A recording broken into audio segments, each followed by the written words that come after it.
Hello बच्चों, आशा है आप सभी स्वस्थ होंगे और घर पर अध्ययन कार्य भी कर रहे हैं। और जैसा कि लॉकडाउन का समय बढ़ चुका है तो आप घर पर रह के अध्ययन कार्य करिए और अपना स्वस्थ रहिए और अपने ध्यान भी रखिए पूरा। देखिए, मैं पहले आपको 2 वीडियो में आपको रोती थी नीरव सभा हृदय टपकाती तक पढ़ा चुकी हूँ। आगे इस व्याख्या को देखिएगा पार्ट 3 में।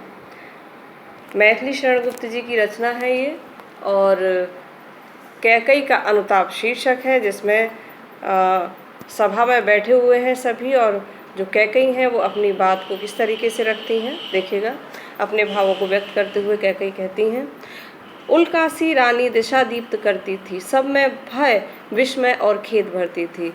जो उल्कापात करने वाली रानी, यानी जिसने पूरे अयोध्या में एक तरीके से शोक की लहर दौड़ा दी थी, चारों ओर पूरा जो अयोध्या वासी हैं सब दुख में डूब गए थे, तो आज वही पूरे सभाजन के मन में भय विस्मय और खेद भरती थी, यानी उनके हृदय में एक भावना, नई भावनाओं का संचार कर रही है। क्या कर सकती थी मरी मंथरा दासी, मेरा ही मन रह ना सका निज विश्वासी। मंथरा दासी मेरा क्या कर सकती थी यदि मेरा मन ही मेरा अपना होता, मेरे जो मन ही वह मेरा अपना विश्वासी नहीं रहा। जल पंजरगत अब अरे अधीर अभागे, वे ज्वलित भाव थे स्वयं तुम्हीं में जागे। वो अपने मन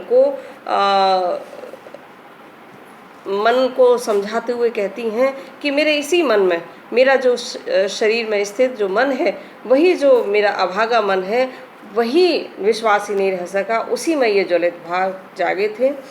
पर था केवल क्या ज्वलित भाव ही मन में, क्या शेष बचा था कुछ ना और इस जन्म में। केवल जो ज्वलित भाव ही, यानी जो जेलसी अर्थात ईर्ष्या वाला जो भाव है, वही मन में था और कुछ भी शेष नहीं बचा था।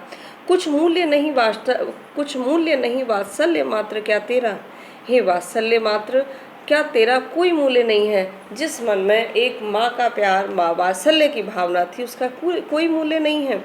पर आज अन्य सा हुआ वत्स भी मेरा, आज मेरा ही अपना पुत्र अन्य सा हुआ है। थूके मुझ पर त्रिलोक के भले ही थूके, जो कोई जो कह सके कहे क्यों चूके। पूरे त्रिलोक में सभी जो कुछ भी कहना चाहें कह सकते हैं, पर छीने ना मात्र पद किंतु भरत का मुझसे। कोई भी मुझसे माँ का, भरत की माँ का पद मुझसे कोई भी न छीने। रे राम दुहाई करूं और क्या तुझसे, कहते आते थे यही अभी नरदेही। हे राम, तुमसे अब और मैं क्या दुहाई करूं, या तुमसे क्या मैं अपनी बात को स्पष्ट करने के लिए कहूं कि अभी जो नरदेही जो आ रहे थे वही कहते आते थे और हमेशा से संसार में कहते हुए आए हैं, माता ना कुमाता पुत्र कुपुत्र भले ही, कि माता कभी भी कुमाता नहीं होती, चाहे पुत्र भले ही कुपुत्र हो जाए। अब कहें सभी ये हाय विरुद्ध विधाता, लेकिन अब संसार में सभी विरुद्ध इस विधाता के कहेंगे कि है पुत्र पुत्र ही रहे कुमाता माता।